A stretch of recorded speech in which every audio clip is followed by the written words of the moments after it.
Ryobi really made the jigsaw blade replacement quick and easy. Step 1, make sure you have the right blade on hand. This model requires a t-shank. You can tell by the shape of the letter T on the shank, hence the name. See the T? Then you'll notice there's a collar that is spring-loaded. Rotate the spring-loaded collar so the slot faces forward. Step 3, insert your blade.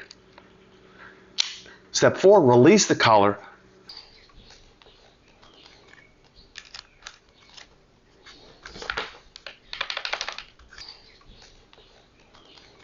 Locking it back into place.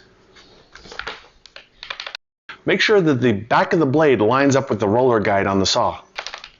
You're ready to cut. It's just that easy. A word of caution, always make sure that your jigsaw is unplugged before replacing the blade. For more helpful tool instruction videos like this one, click the image on your screen now.